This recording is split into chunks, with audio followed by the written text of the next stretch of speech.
Cuando vos nos digas, Ahí está. yo también me estoy Gracias por poniendo... la organización, tanto trabajo que se toma, muchas gracias. por favor. Sí, porque muchos quieren repasar lo que escucharon, después volviendo sobre la grabación de YouTube, y bueno, por eso lo mandamos en estos casos, para que poder fijar los conocimientos que nos dejan nuestros Seguro. Rumiando.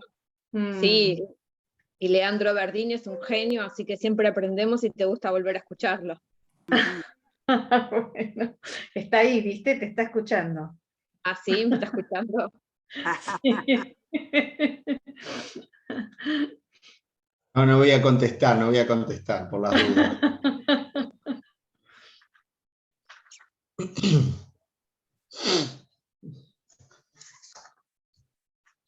Ana, Bien. ¿podemos hacer la presentación que ya estamos en Facebook? Perfecto, bueno, buenas noches. Estamos en la tercera entrega de la Semana Bíblica. Hoy nos visita el doctor Leandro Verdini, laico de Lomas de Zamora, padre de familia, 3 hijos tiene Leandro, es doctor en teología bíblica y se especializó en literatura profética y poética veterotestamentaria. Para los que no tienen tanto curso, digamos que es del Antiguo Testamento, ¿sí? Bueno, como les decía, es de Buenos Aires, estudió en la Universidad Católica Argentina, hoy da clases en dicha universidad, es miembro de la Asociación de Biblistas Argentinos y es el secretario de la asociación, da cursos en distintas entidades e institutos. También es autor, tengo acá, lo saqué recién de mi biblioteca para mostrárselos, ya les dije recién que su especialidad era el Antiguo Testamento, así que este es un libro sobre los profetas Nahum y Habacuc.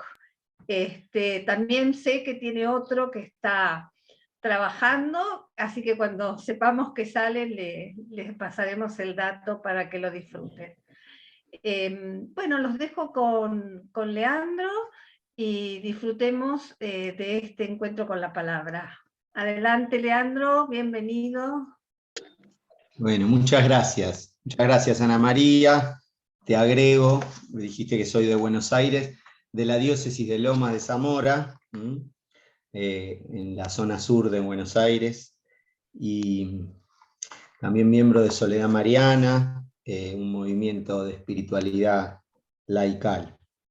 Bueno, muchas gracias por la invitación, muchas gracias a todos por estar presente en este momento, aparte un momento difícil para nuestra patria, se están allí viviendo horas de cierta agitación, así que les propongo que comencemos con una oración y que pongamos especialmente en nuestro rezo a nuestro país, a nuestros gobernantes, a nuestro pueblo sobre todo. Entonces yo quería que comencemos rezando un salmo. Es largo el salmo, pero aunque sea, vamos a tomar las 3 primeras estrofas, que son hasta el versículo 5 inclusive, del Salmo 78. Un salmo que justamente habla ciertamente de muchos de los temas que ahora vamos a compartir y sobre todo del título que le dimos a este encuentro, que ahora mismo les voy a explicar un poquito más. Entonces, bueno. Salmo 78, si lo quieren seguir, si lo tienen allí, sí. En el nombre del Padre, del Hijo, del Espíritu Santo. Amén. Amén. Escucha, pueblo mío, mi enseñanza, presta oído a las palabras de mi boca, voy a abrir mi boca en parábolas a evocar los misterios del pasado. Lo que hemos oído y aprendido, lo que nuestros padres nos contaron, no lo callaremos a sus hijos, a la otra generación lo contaremos. Las glorias del Señor y su poder, todas las maravillas que realizó, el pacto que estableció en Jacob, la ley que promulgó en Israel. Gloria al Padre, al Hijo y al Espíritu Santo, como era en un principio, ahora y siempre, por los siglos de los siglos. Amén. Amén. Entonces, yo corté en la tercera estrofa, pero miren la estrofa que seguía, decía, había mandado a nuestros padres que lo comunicaran a sus hijos, que la generación siguiente lo supiera, los hijos que habían de nacer, que a su vez lo contaran a sus hijos, para que pusieran en Dios su confianza, no olvidaran las hazañas de Dios y observaran sus mandamientos. Este salmo desarrolla en todos sus versículos, que son muchos, hasta el versículo 72, fíjense, desarrolla un poco esta idea que tomamos como título para nuestra charlita, para nuestra reflexión de hoy. El Padre enseña a los hijos tu fidelidad. Ese texto tomado del libro del profeta Isaías asume toda una cantidad de enseñanza bíblica veterotestamentaria, enseñanza bíblica del Antiguo Testamento, en donde la palabra invita a los padres a que cuenten a sus hijos, a que transmitan a sus hijos la fe, o en realidad dicho como el mismo texto lo expresa, que los padres compartan, cuenten a sus hijos las maravillas del Señor, la fidelidad del Señor, la misericordia del Señor, que testimonien al Señor, en definitiva, al Señor y sus obras, al Señor y su amor. Entonces, esta charla que quería compartir, yo la preparé a comienzos de este año, no pensando en este encuentro, que no sabía que me iban a invitar en aquel momento, sino pensando en otro encuentro que ya pasó. Pero ¿por qué cuento esto? Porque providencialmente me marcó especialmente, ¿no? Porque yo, un poco por el año de San José, fui convocado en un curso a compartir un tema de un curso bíblico sobre San José, y me tocó reflexionar justamente sobre la educación en el año josefino, sobre la educación de José a Jesús como transmisor principal de la fe, obviamente junto con María, pero ese rol explícitamente en el pueblo de Israel, la Torá lo prescribía para el padre, ¿no? Es el padre el que tiene que transmitir al Señor su ley y testimoniarle la fidelidad del Señor, ¿no? Por todas las generaciones. Entonces, un poco en ese contexto yo había preparado esta charla y en medio, bueno, después de la vida, antes que me toque exponerla, tuve la prueba de que mi viejo se enfermó de COVID y tuvo su Pascua. Entonces, bueno, fue una experiencia muy, muy fuerte para mí, muy sentida, obviamente la partida de un padre nunca puede no serlo, pero yo contaba aquella vez que haber escrito estas líneas me sirvió en ese momento ciertamente para poder entender un poco mejor ese acontecimiento. Así que, bueno, dicho eso, que quería un poco situarlo para que comprendan también de dónde viene y cómo surgió, ¿no? en mi vida este compartir bíblico. Entonces, en este final del año josefino, ya queda poquito, quiero volver a compartir con ustedes esta reflexión, ¿sí? Muy bien, vamos a comenzar. Entonces, si tienen ahí la Sagrada Escritura, está buenísimo, así algunos textos que vamos a leer los pueden seguir. El Padre enseña a los hijos tu fidelidad. De esta manera finaliza un canto que pertenece al libro del profeta Isaías, el canto puesto en boca del rey Ezequías.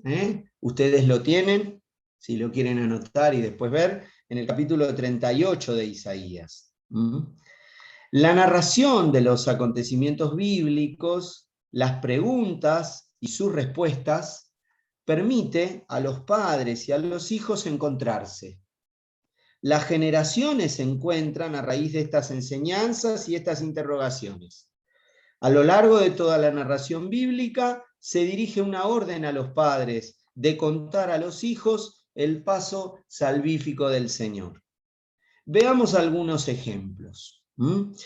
Entonces, yo les leo unas citas, ustedes si quieren anotan, y vamos a tomar ahora alguna. Éxodo capítulo 10, versículo 2, Éxodo capítulo 12, versículo 26, Éxodo capítulo 13, versículo 8, Deuteronomio capítulo 4, versículo 9, Deuteronomio capítulo 6, versículo 7, Deuteronomio capítulo 11, versículo 18, Deuteronomio capítulo 31, versículo 10.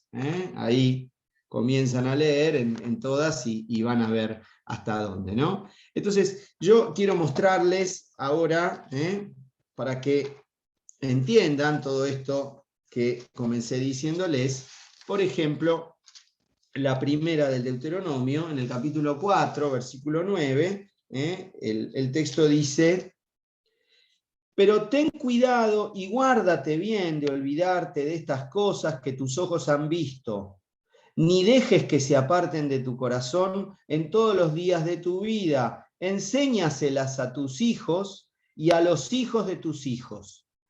¿Ven? Este mandato. Luego, en el capítulo 6, les había dicho, este es un texto muy conocido, Moisés allí, después de enseñar la Shema Israel, escucha Israel, el Señor es uno, el Señor es Dios, les dice en el capítulo 6, versículo 7, o leo de antes, ¿no? Escucha Israel, el Señor nuestro Dios es el único Señor. Amarás al Señor tu Dios con todo tu corazón, con toda tu alma, con todas tus fuerzas. Queden en tu corazón estas palabras que yo te dicto hoy. Se las repetirás a tus hijos, les hablarás de ellas, tanto si estás en casa como si vas de viaje, acostado como levantado. Las atarás a tu mano, bueno, y allí sigue. ¿Ven? Fíjense la importancia que tiene este mandato, ¿no? Se encuentra nada más y nada menos que en un montón de lugares en la Torá que les pasé, pero sobre todo allí en el corazón de la Shema, la oración esa que el pueblo judío reza 3 veces en el día. En el libro sagrado, la respuesta del Padre al Hijo narra una historia. Padres e hijos se implican en una historia común, la historia de la salvación. La narración de los acontecimientos los implica a ambos. Es como la voz de una memoria colectiva. La Escritura habla no solamente sobre los padres, sino a través de ellos, y no solamente a los hijos, sino igualmente para ellos. Los acontecimientos, las gestas o los relatos son contados en tercera persona. Los narra una voz narrativa que se distancia en ellos, evita identificarse y pone así la trama frente al lector. Lo deja libre ante esa historia para que él se reconozca parte de esta y la reconozca como propia, y pueda a la vez elaborar el sentido que de esta historia brota. En la transmisión bíblica, cuando el padre cuenta a su hijo, si éste se implica, es decir, si reconoce como sus padres y su Dios a los protagonistas de estas narrativas, ingresa junto con su hijo en el mundo del relato y lo interpreta desde la fe, apropiándoselo. Esta es la manera fundamental de transmitir la fe a los hijos. Así los dos participan de la misma historia salvífica, incorporando la historia propia a la historia del pueblo de Dios. Cuando yo le cuento a mis hijos las historias de Abraham, de Isaac, de Jacob, cuando le cuento a mis hijos el Evangelio, junto con mis hijos formamos parte de esa misma familia de Dios, de ese pueblo. Junto con mis hijos nos hacemos discípulos de Dios. Junto con mis hijos nos hacemos hijos de Abraham. Entonces, esto en realidad ocurre obviamente en la transmisión de la fe siempre. No solamente entre un padre y un hijo, sino también entre un catequista y un catequizando. Ese vínculo siempre sucede, ¿no? Y esa pertenencia. Pero especialmente, porque así lo legitima la misma palabra de Dios, se realiza cuando los padres transmiten la fe a sus hijos. La palabra paterna brota muchas veces de la pregunta del hijo. En el libro del Éxodo, en boca de Moisés, se les dice a los padres de Israel, libro del Éxodo, y cuando el día de mañana te pregunte tu hijo, ¿qué significa esto? Le dirás, con mano fuerte nos sacó el Señor de Egipto de la esclavitud.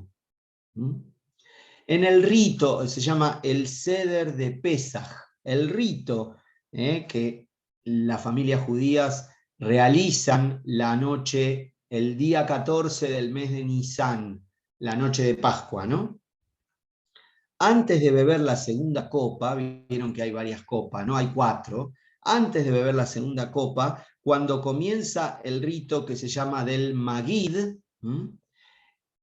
en el que se narra la gesta de la liberación, el niño que haya en la casa, o la persona más pequeña que haya en la casa, tiene que preguntar al más adulto. Bueno, se los leo en hebreo primero. Manish Tana Halaila Hatsemikol Haleilot. Esto significa, ¿qué diferencia hay entre esta noche de las demás noches? ¿En qué se diferencia esta noche de las demás noches? El hijo le pide al padre que le diga lo más verdadero, lo más esencial de la existencia y de su experiencia. Y así, de esa forma, le reclama que sea padre. Aquí hay una enorme diferencia con el lazo materno. El lazo materno, es de carne y sangre. La paternidad es en efecto un lazo simbólico que se establece a partir de la palabra. Y esto ocurre también en nuestra época, a pesar de los reclamos de filiación y los análisis de ADN. El reconocimiento, no sé si hay algún público aquí que le guste la saga de la serie, la película Star Wars. Si ustedes recuerdan, en la número 5, a los que nos gusta esa historia, Darth Vader le dice a Luke Skywalker, con una voz así muy grave, yo soy tu padre. Entonces, el reconocimiento, yo soy tu padre, en el cine o en la literatura, suele darse en contextos dramáticos y muy esperados, en los que los protagonistas, gracias a ello, logran resignificar sus vidas. La prestigiosa psicoanalista Françoise Dolto hablando de la maternidad y paternidad de María y José, comenta a propósito de esto. Fíjense, una psicoanalista que reflexiona sobre el Evangelio, ya fallecida, ¿no? Y reflexiona sobre la figura de María y José, hablando justamente en un texto que escribe sobre la paternidad y la maternidad. Miren lo que dice. Advirtamos que es frecuente confundir al padre con el progenitor. 3 segundos bastan al varón para ser progenitor. Ser padre es algo muy distinto.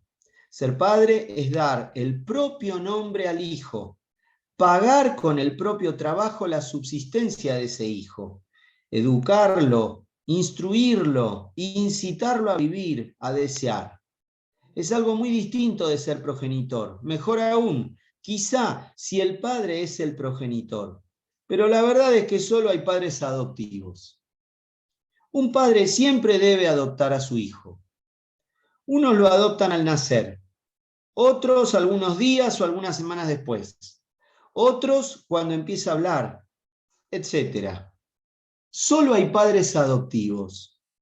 Además, un hombre nunca está seguro de ser el progenitor. Debe confiar en la palabra de su mujer. Dice François. Muy bien. Sin duda, lo que un padre y una madre dicen de Dios es vital para el niño que está creciendo. Para el adolescente que emprende la búsqueda de su identidad y para el joven adulto que deja la casa paterna y comienza una vida por sí mismo con todos los desafíos que eso implica. Ya lo canta bien claro la canción, a ver si se la acuerdan. Les digo una estrofa y después me dicen de quién es, ¿sí? Cargan con nuestros dioses y nuestro idioma, nuestros rencores y nuestro porvenir. Por eso nos parecen que son de goma y que le bastan nuestros cuentos para dormir. Nos empeñamos, espere que me falta una estrofa, nos empeñamos en dirigir sus vidas sin saber el oficio y sin vocación. Les vamos transmitiendo nuestras frustraciones con la leche templada y en cada canción. Niño, deja ya de joder con la pelota. Bueno, exactamente, esta linda canción de Serrat, Esos locos bajitos. La palabra de los padres contiene en sí misma una fuerza vital tan inmensa que ni ellos son conscientes.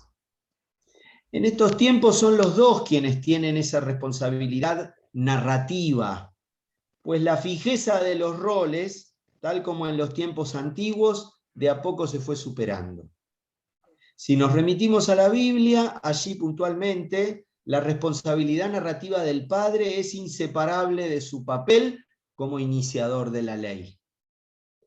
La manera como el padre interviene en la existencia del hijo es traumática pero beneficiosa, pues le permite separarse de la madre, su objeto erótico, así lo explica Freud, ¿no? La madre despierta todos los sentidos del niño, pues ella es la primera figura del apego. Si el padre no interviene para separarla, esa relación se vuelve absoluta. El padre es el tercero en la relación madre-hijo, y al formular la prohibición del incesto, no te unirás a tu madre, la prohibición del incesto, una prohibición simbólica, no es que uno le anda diciendo a sus hijos, no te unirás a tu madre. De hecho, si lo dice, no funciona, porque van siempre, bien pollerudos son, por lo menos los míos, ¿no? Van ahí a llorarle a la madre ante cada problema. Formular esta prohibición le permite al hijo ingresar en el mundo social.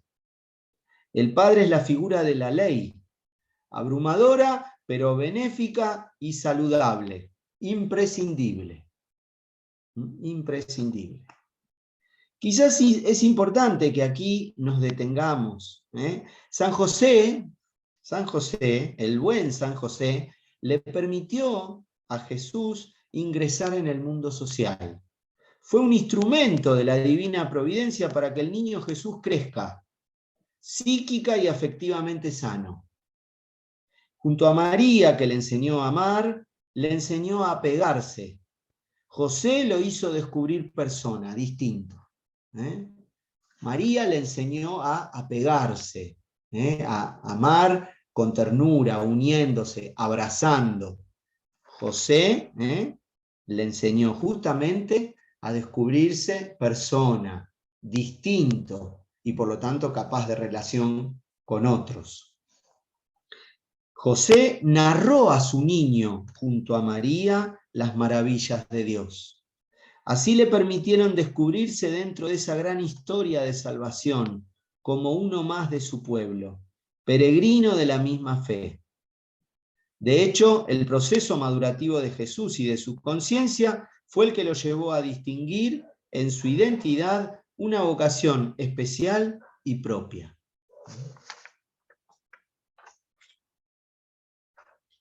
Esa separación edípica, la ley del Edipo, ¿no?, de la que hablábamos, en cierto sentido, puede verse presente en una costumbre de la ley judía, la ley de los primogénitos, la ley de los primogénitos. Los padres deben presentarle al Señor a sus hijos y de esta manera reconocer que le pertenecen. En Éxodo 13, si lo tienen allí, lo podemos buscar, el capítulo 13 del libro del Éxodo. En Éxodo 13, el Señor le pide a Moisés la consagración de los hijos. Fíjense, el versículo 2 dice: conságrame todo primogénito, todo lo que abre el seno materno entre los israelitas, ya sean hombres o animales, míos son todos. Toda descendencia, toda fecundidad es mía, dice el Señor, me pertenece a mí. El Señor se muestra de esta manera como el Dios soberano de la vida. No puede haber otro que esté por encima. Si lo hubiese, tendría derechos adquiridos sobre la vida. Si hubiese otro que esté por encima de él, tendría derechos adquiridos sobre la vida. Entonces hay un autor contemporáneo que estudió justamente este tema que dice lo siguiente: la Biblia siempre está atenta a cualquier posibilidad idolátrica que pueda convertirse en una amenaza para el hombre, especialmente cuando de lo que se trata es de la fecundidad.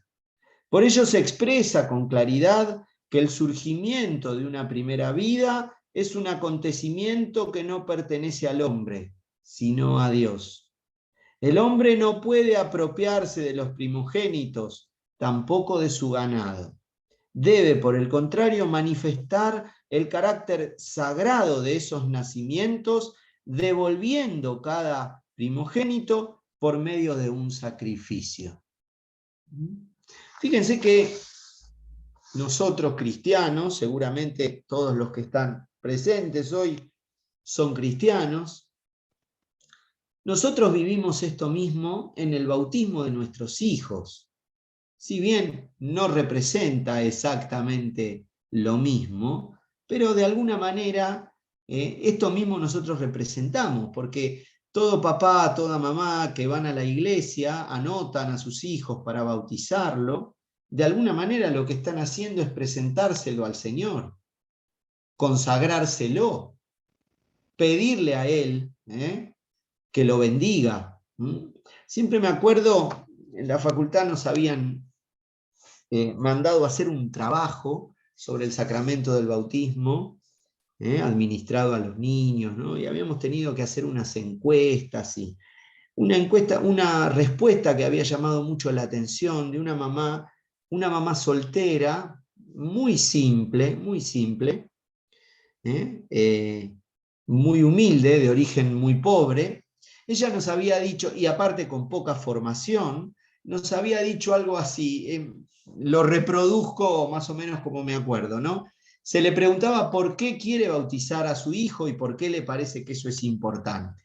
Y ella respondió, bueno, porque de esa manera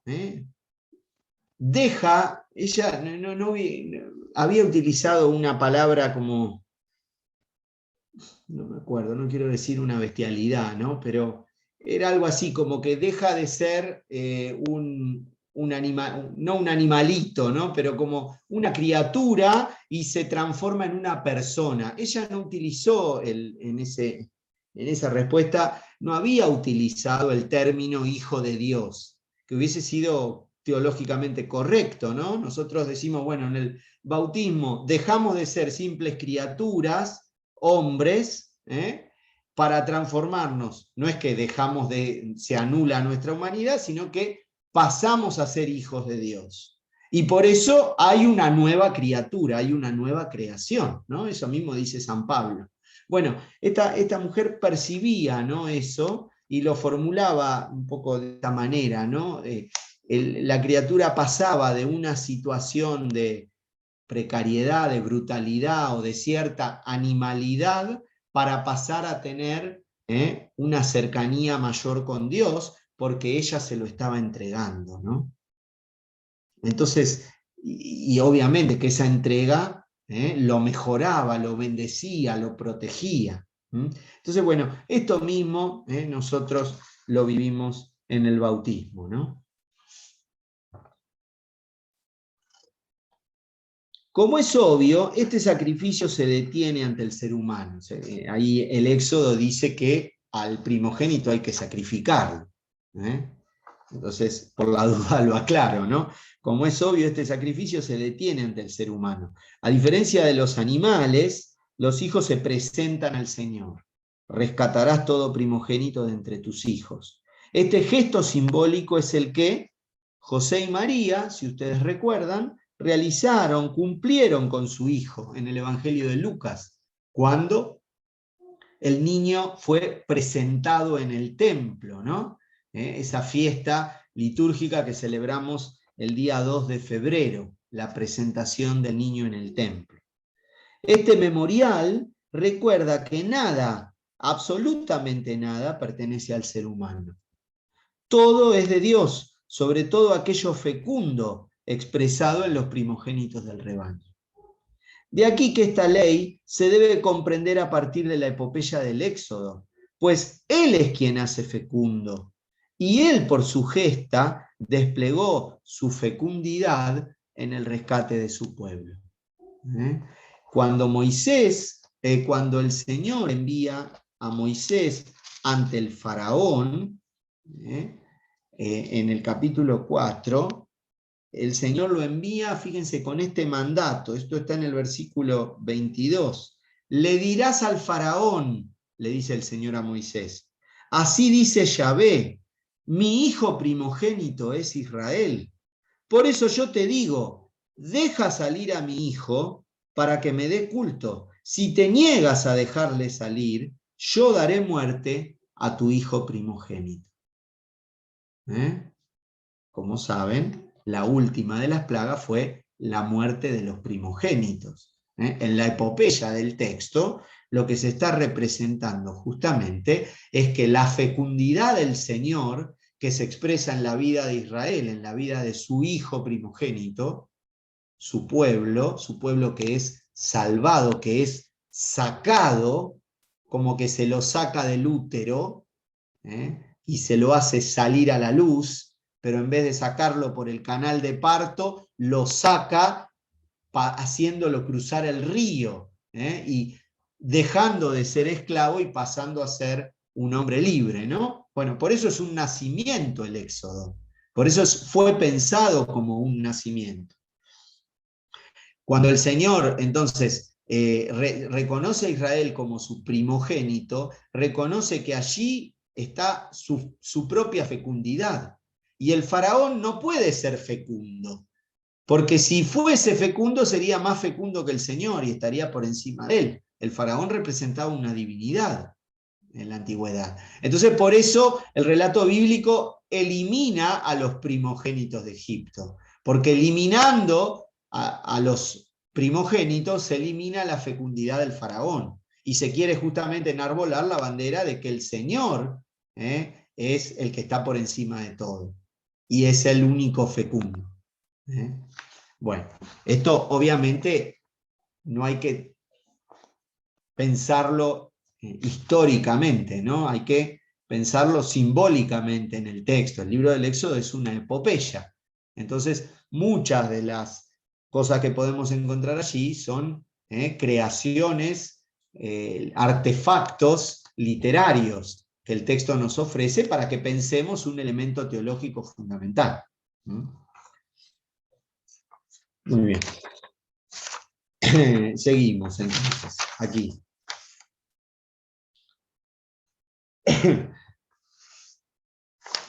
Me perdí, pero acá. Iba a leer el texto del Éxodo, en el versículo 13, ven que dice, rescatarás también, capítulo 13, versículo 13, rescatarás también todo primogénito de entre tus hijos, y cuando el día de mañana te pregunte tu hijo, ¿qué significa esto?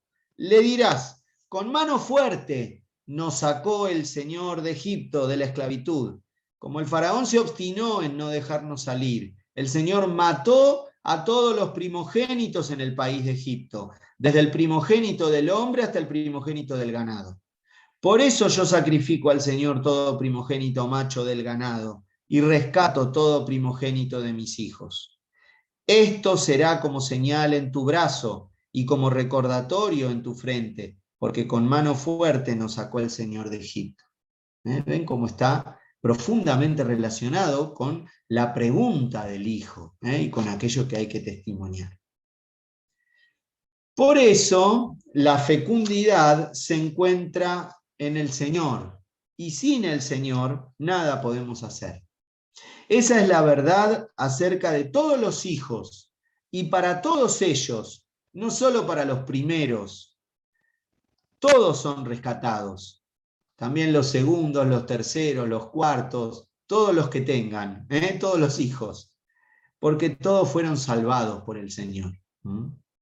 Todos fueron salvados.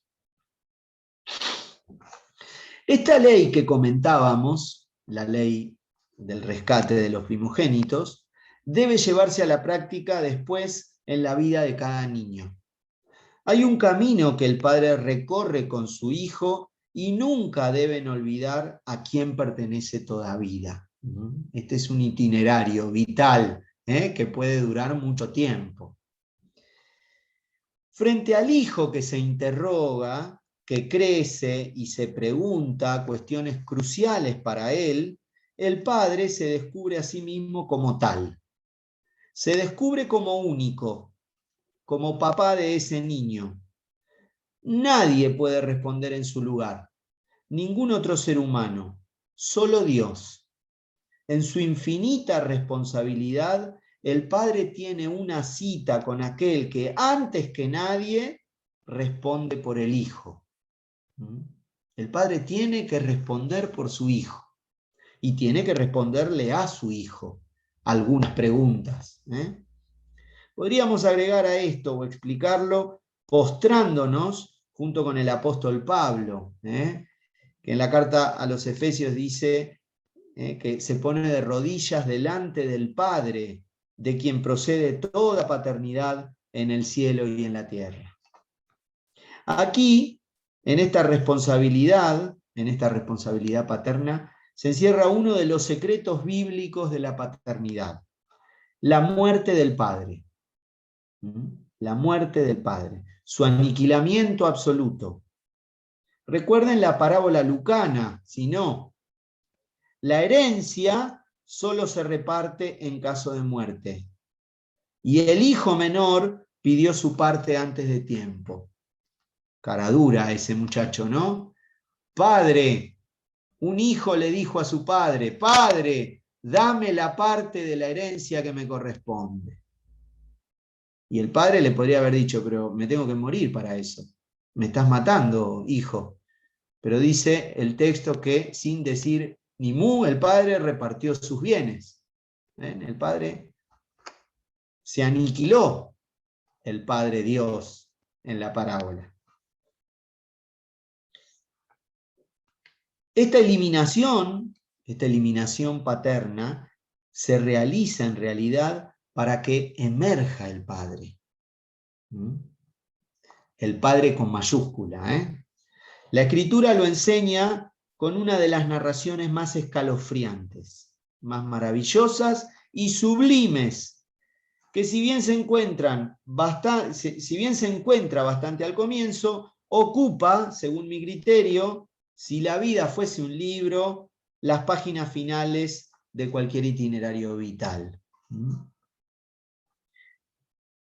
Así que si quieren podemos ir a ese texto y lo pueden tener delante. Estoy hablando del capítulo 22 del libro del Génesis.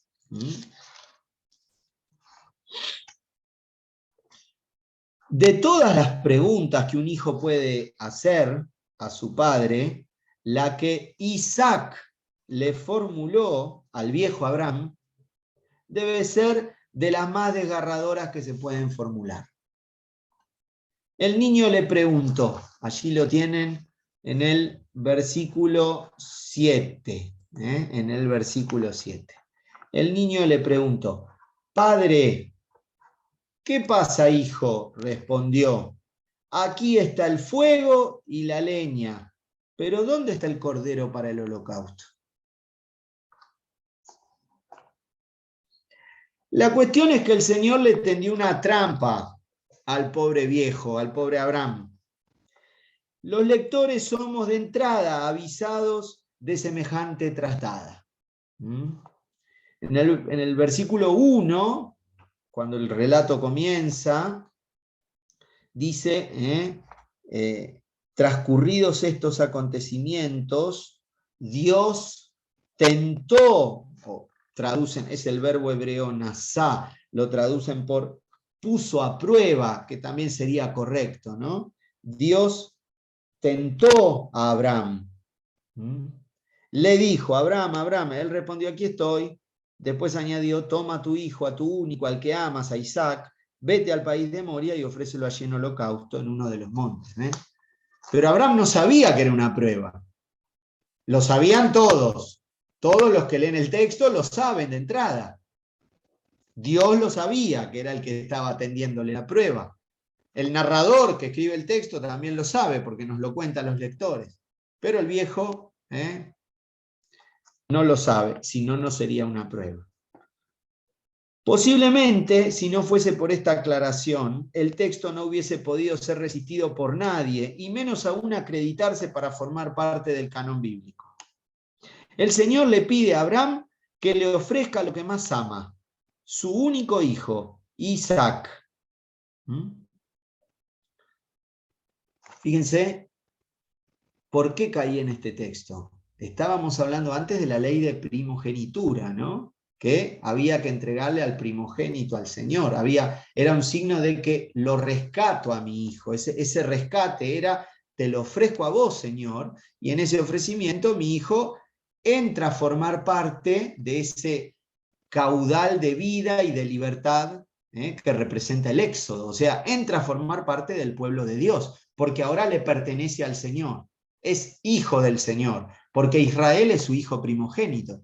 Entonces, ese hijo que yo rescato y se lo doy al Señor, forma parte de la fecundidad del Señor. Forma parte de el hijo del Señor o de los hijos del Señor, que son todo Israel. Ahora bien, esto que el Señor le pide a Abraham, de cierta forma, es un antecedente de esta ley. Camino al monte Moria, cuando ya suben solos los dos, Isaac realiza a su padre la consulta. La respuesta de Abraham pone a Dios en su lugar, en su eminente y providente lugar. Él responde, pone a Dios en su eminente y providente lugar. Él respeta la libertad de Dios. Abraham respeta la libertad de Dios, quien como le plazca proveerá. La respuesta de ninguna manera debemos entenderla como evasiva. Allí se expresa la obediencia máxima de Abraham al Señor. Él lo reconoce soberano, pues no le antepone nada por encima, respeta el mandato y a la vez está profundamente esperanzado. Pues en medio de la oscuridad lo reconoce providente, pues anhela que el cordero no sea mi hijo Isaac. Quizás por eso mismo avisó a los servidores antes, en el versículo 5, ¿ven? En el versículo 5 Abraham le dijo a los servidores: quédense aquí con el asno, yo y el muchacho iremos hasta allí, haremos adoración y volveremos donde ustedes. Ahí está la esperanza de Abraham, ¿no? Quizás de poder volver. La paternidad de Abraham no excluye la libertad de Dios. Le deja todo el espacio a su paternidad y providencia, de la cual él es solo signo. Abraham así entrega a su hijo a Dios, lleno de fe y esperanza. Él renuncia a reservarse a su hijo y a la promesa que hay sobre él para otros. Lo entrega. Le suelta la mano, lo deja. Pero lo deja, no lo abandona a la providencia soberana de Dios. Al dejar a Isaac en el altar de Dios, lo deja en manos de su propia libertad. El viejo bajó solo del monte. El versículo 19 nos dice, cuando toda esta historia termina, nos dice: volvió Abraham al lado de sus mozos y emprendieron la marcha juntos hacia Berseba. Abraham se quedó en Berseba. No dice nada de Isaac. No dice nada de Isaac. No dice que haya vuelto, que haya bajado.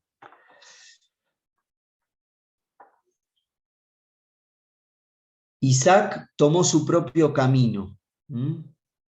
Isaac tomó su propio camino. A propósito de esto, la canción que recordábamos antes de Serrat canta. Fíjense: nada ni nadie puede impedir que sufran, que las agujas avancen en el reloj, que decidan por ellos, que se equivoquen, que crezcan y que un día nos digan adiós. El relato de Génesis 22 es, pues, el relato etiológico de toda paternidad. Todo padre está llamado a subir a la montaña donde Dios provee. La etiología es el estudio de las causas, el estudio de por qué ocurre algo, ¿no? Atraviesa muchas disciplinas, es un término que se utiliza para varias disciplinas científicas incluso. ¿Qué estoy queriendo decir con este relato? Bueno, que la forma de ser padre la debemos encontrar aquí, en la Biblia. Aquí se define por primera vez. Aquí se define por primera vez. Esa sería la idea. Todo padre está llamado a subir a la montaña donde Dios provee. Eso significa saber soltar al hijo y dejar que sea libre, confiando en la providencia de Dios. Sin lugar a dudas, a San José le tocó también subir esta misma montaña. Los relatos bíblicos sobre José, como todos saben, son muy escuetos, pero a pesar de ello tenemos la convicción que nos ofrecen todo lo que necesitamos saber para nuestra salvación. Así lo enseña la Constitución Dogmática Dei Verbum.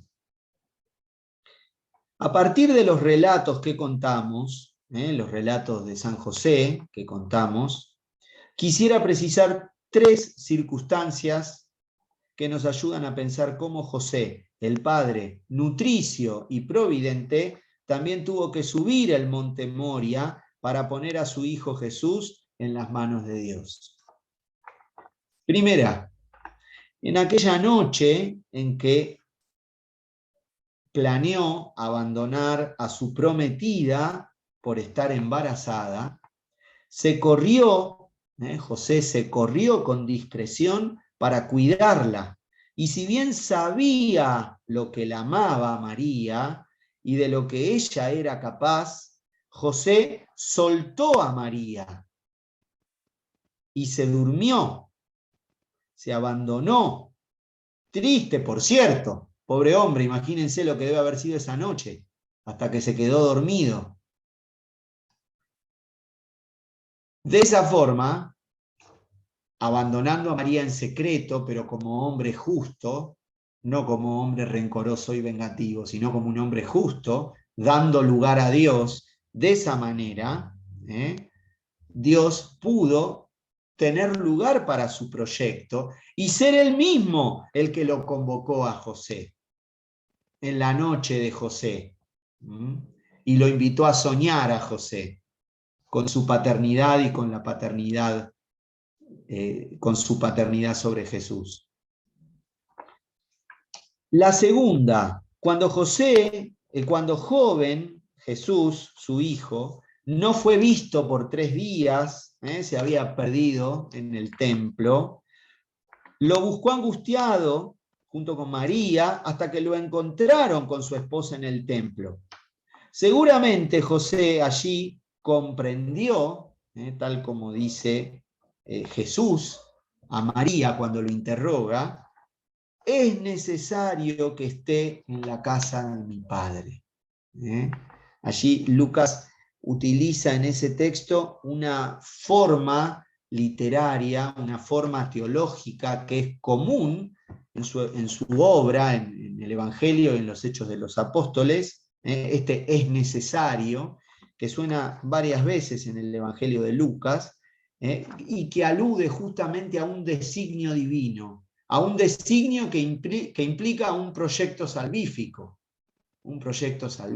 ¿no?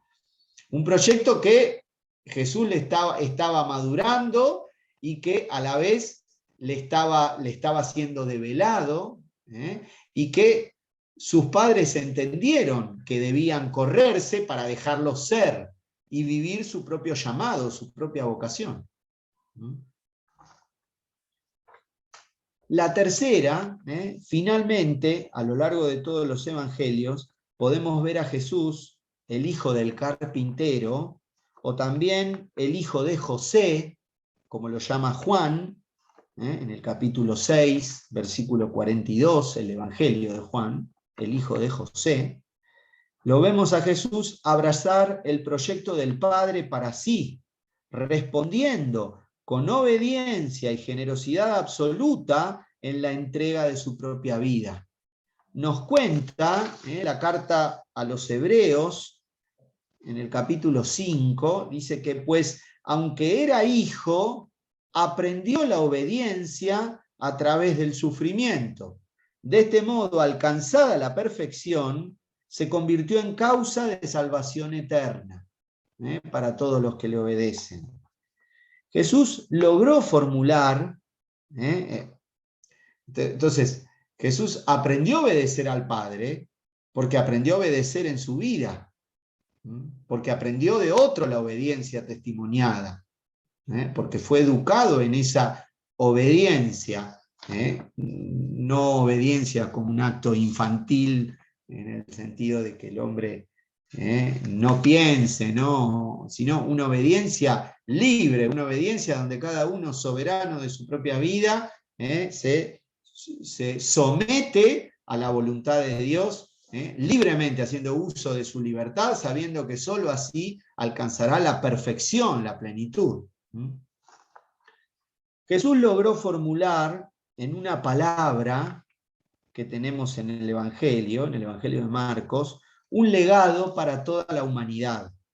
La ternura más inaudita con la que un hombre se ha relacionado con Dios nos viene por Jesús, porque Él nos enseñó a llamar a Dios Abba, incluso en las situaciones más aplastantes. Piensen que Jesús logra no sé cuándo lo logró formular, ¿no? Pero en el Evangelio de Marcos aparece así. La única vez que Marcos pone en boca de Jesús la palabra Abba es en el huerto de Getsemaní, en el momento más difícil de la vida de Jesús, casualmente. Ya no podemos dudarlo. José lo ayudó a madurar su entrega confiada y obediente. José le permitió introducirse en los torrentes de su misterio y de su identidad, la que el evangelista nos recuerda, en el capítulo 1 del Evangelio de Juan.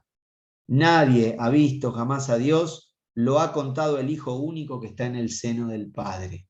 José le permitió a Jesús descubrir su propia identidad y su propia vocación, y para eso se tuvo que correr.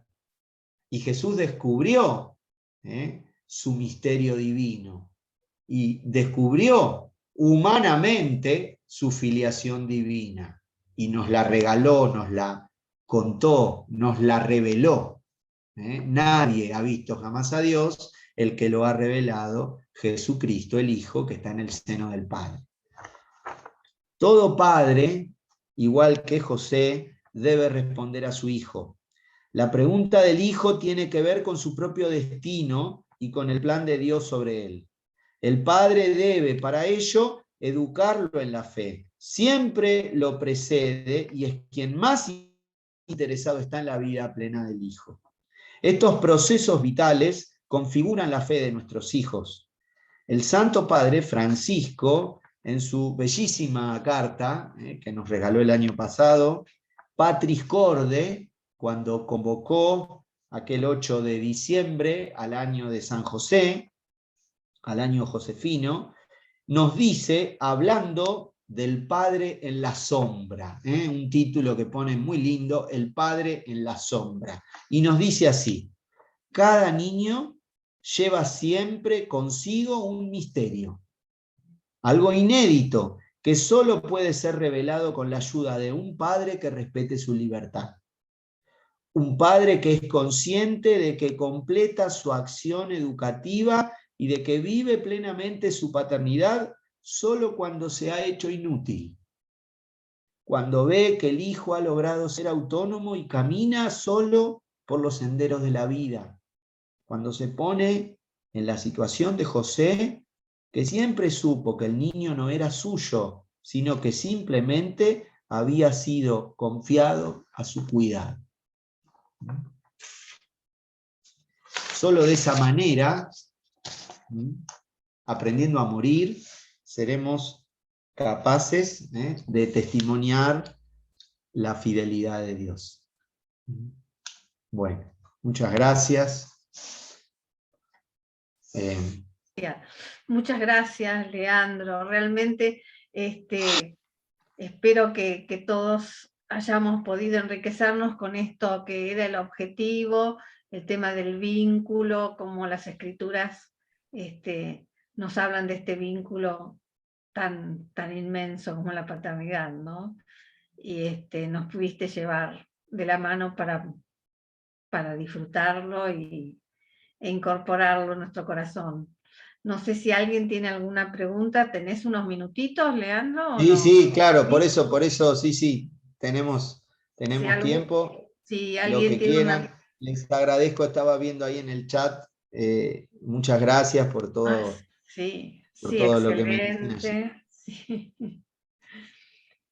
Si alguien tiene alguna pregunta, pueden abrir el micrófono si les parece, o escribirla por el chat, lo que quieran.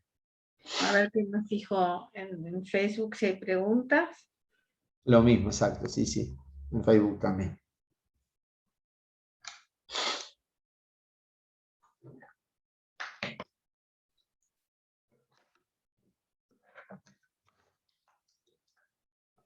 Todos comprendieron todo hoy, Y eso que paseamos por varios libros. Laura quiere hacer una pregunta. Sí, Laura. Una duda que siempre me surgió, y especialmente, bueno, obviamente después del año de San José. ¿Por qué en las escrituras hay tan poco de San José? Es decir, ¿por qué puede haber sido... he escuchado varias respuestas, pero me gustaría conocer la tuya, Leandro, a ver por qué se habla tan poco de José en el Evangelio, en los Evangelios. Esa es un poco siempre fue mi inquietud. Mira, el que te dijo por qué, para mí te mintió, porque en realidad es muy difícil saberlo. Esto es lo que tenemos. Todo lo que te puedo decir tiene que empezar con un probablemente. Probablemente pocos sabían los testigos de José. Quizás José murió cuando Jesús tenía 30 años, pero quizás murió cuando Jesús tenía 13. Sabemos que a los 12, en la edad madura del niño, cuando empezaba su tiempo, su adolescencia, José estaba presente. Podríamos agregar, le enseñó el oficio, así que unos años más, porque era el hijo del carpintero, todavía se lo recordaba al carpintero. Entonces, pero no sabemos en qué momento desapareció de la vida de Jesús. Pero sí sabemos que cuando Jesús comenzó su vida pública, él ya no estaba. Y ahí es el momento en que comienza la popularidad de Jesús y el recuerdo del pueblo. Entonces, ¿por qué no llegó nada? Y bueno, no sé, o ¿por qué llegó tan poco? Pensándolo desde las afirmaciones del magisterio, quizás porque lo único que necesitábamos saber sobre San José es esto. Claro. Bárbaro. Bueno, gracias. Por suerte. O sea, yo te invito a que... Francisco que implementó el año de San José como para poder... Claro, porque pero bueno, lo tenés, ¿sabés qué? No habla para nada de él. Te tenés que animar a pensarlo desde acá. Aquello poco que sabemos tiene una hondura inmensa. Entonces, volvé sobre eso poco y pensalo en profundidad. Y pensá entonces qué es aquello que significa una buena noticia para nosotros de San José. Fíjate que toda esa carta hermosa que Francisco escribe y tantas cosas escritas sobre José a lo largo de estos tantos años de cristianismo, digamos, echan raíces en estos pocos datos.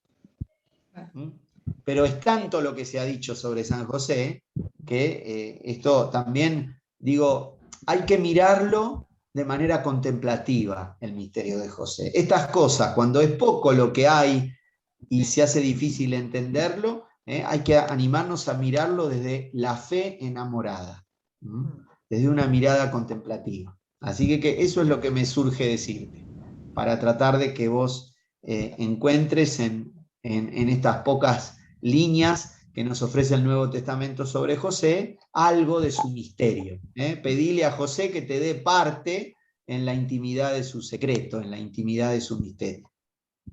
Gracias. Me parece que Marcelo, ¿no? Marcelo había levantado la mano. Sí, hola. Sí. Yo quería preguntarte... Hola, Marcelo. ¿Cómo andás, Leandro? Quería preguntarte si esta ley del rescate, a ver si yo entendí bien, incluía el sacrificio. No, de los hombres no. De los animales sí. Bueno, entonces ese pasaje del general que vuelve de la batalla y sale la hija y la termina... La hija de Jefté, la hija de Jefté. Sí. No ¿Qué? incluye eso. Eso era un juramento. No, porque ese es un voto que justamente ahí está la clave del texto. Jefté hace un voto que nadie le pidió y que no está en la Torá. Y que por eso no tiene que cumplir, porque, ¿me entendés? En el fondo, al contrario, él hace un voto sobre algo que no está prescripto en la ley, entonces está desautorizando la ley. Es idolátrico, es blasfemo. ¿Cómo voy a prometer algo? Si me ayudás en esto, entonces voy a hacer algo contrario a tu ley, Señor, te lo prometo. ¿Cómo va a bendecir eso el Señor? Desde allí hay que entender ese texto. Fíjate que Yahvé no le da, no dice nada del voto en el texto. Lo ayuda a ganar la batalla, pero porque es un juez y tenían que salvárselos. Pero en ningún momento le confirma el Señor el voto, como si otros votos son confirmados. Así que la pobre chica es una mártir, ¿no? Te agradezco mucho y me llegó esto que vos dijiste, que todo padre tiene que subir al monte, está llamado a subir al monte donde Dios provee, ¿no? Porque yo tengo 5 hijos, 30, vivís subiendo y bajando la montaña vos. 28, y la segunda, hace 2 semanas atrás, nos tiró la bomba que se quiere ir a Irlanda.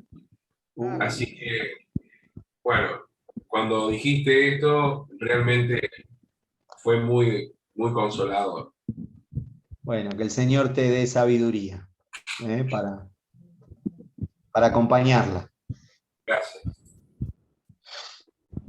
Hay muchos agradecimientos en Facebook y Rosa dice, un desafío de los padres de hoy, ¿qué transmiten, testimonian a sus hijos? Y cómo la sociedad, cómo transmitimos como sociedad, ¿qué dejamos a las nuevas generaciones?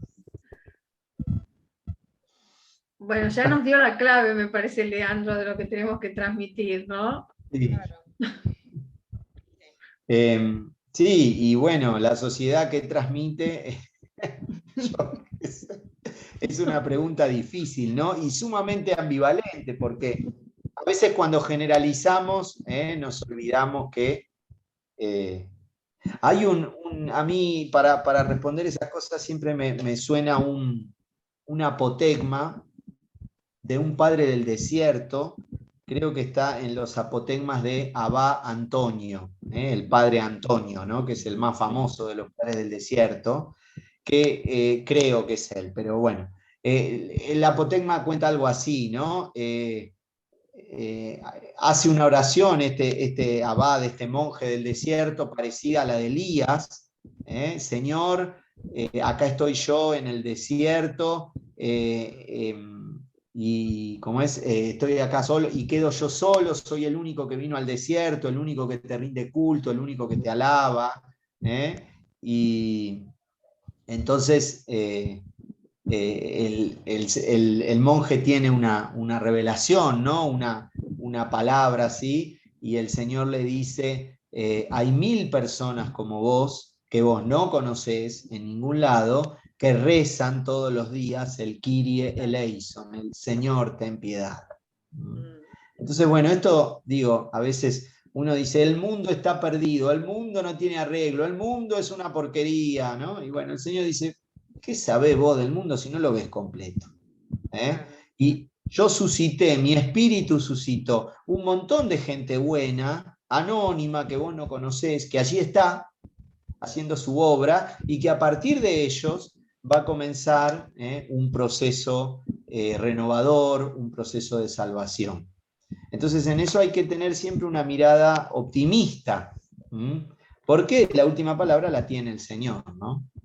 Así que bueno, nuestra sociedad sí, evidentemente el reflejo a veces que provoca no es el de la fidelidad de Dios, parece no testimoniarlo en principio, pero bueno, eso no nos tiene que llevar a la desesperanza.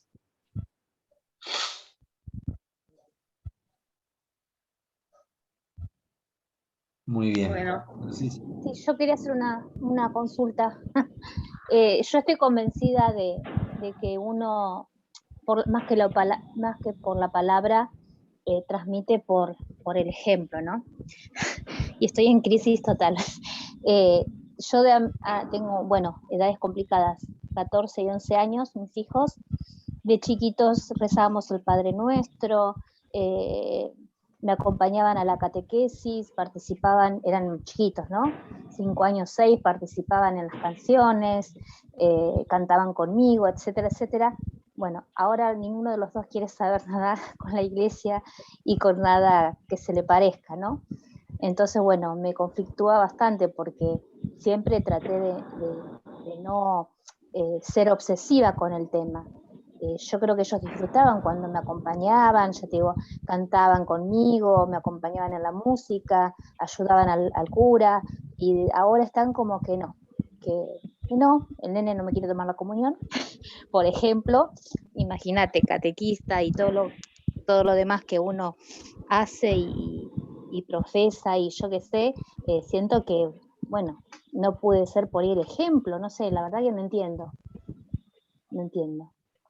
Yo seguí el ejemplo de mi mamá nunca me obligó a hacer nada, pero yo la veía que ella iba a misa, entonces le decía, ¿dónde vas, mamá? A misa. Ah, bueno, eso me suscitó curiosidad y la acompañé, después me enganché, ¿no? Esa fue mi experiencia de vida.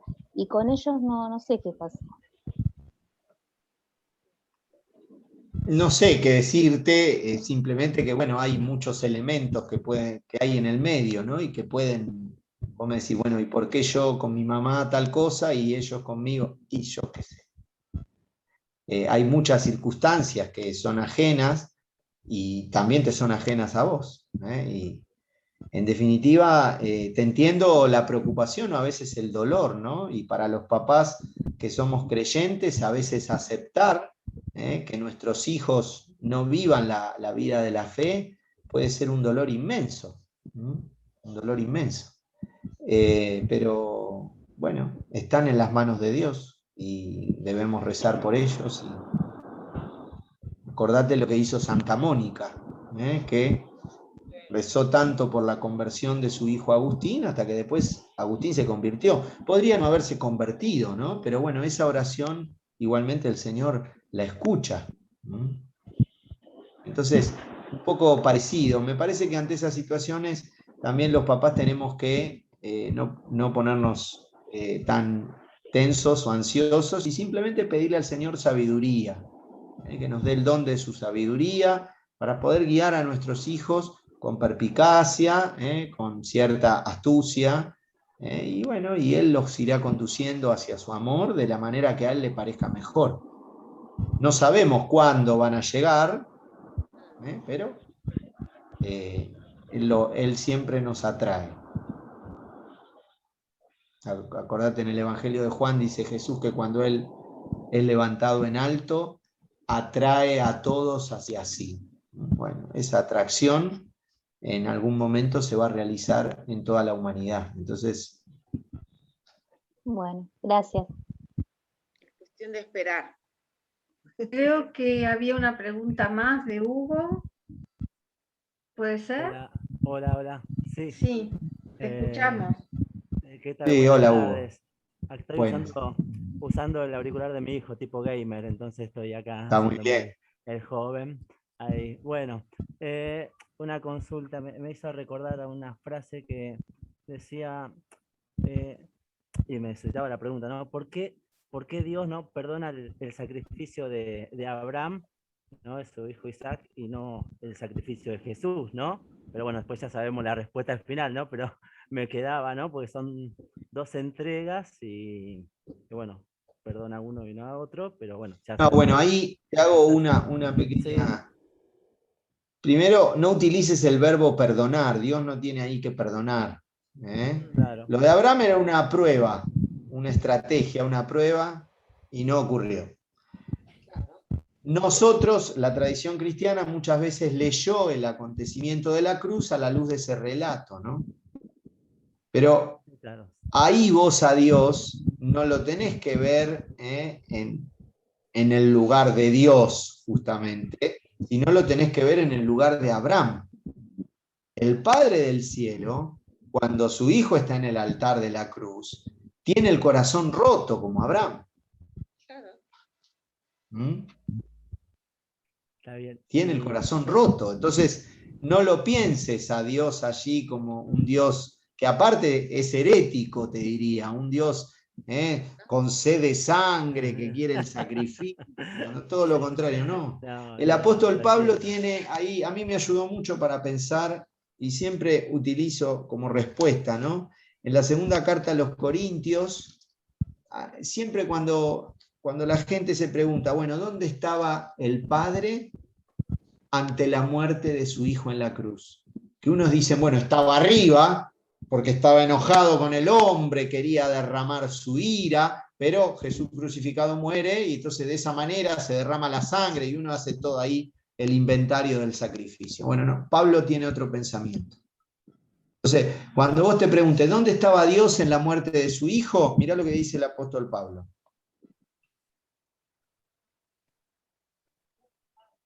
Espera que lo encuentre. Igual se me había googleado. Dice acá, por lo tanto, el que está en Cristo es una nueva creación. Pasó lo viejo, todo es nuevo. Y todo proviene de Dios, que nos reconcilió consigo en Cristo y nos confió el ministerio de la reconciliación. Porque en Cristo estaba Dios reconciliando al mundo consigo, no tomando en cuenta las transgresiones de los hombres, sino poniendo en nosotros la palabra de la reconciliación. Entonces, el Padre no estaba por encima pidiendo muerte, sacrificio, sangre. El Padre estaba en Cristo, o sea, estaba con su Hijo crucificado. Y en esa situación hacía fecunda la entrega de su Hijo, porque estaba con Cristo reconciliando al mundo consigo. Exactamente.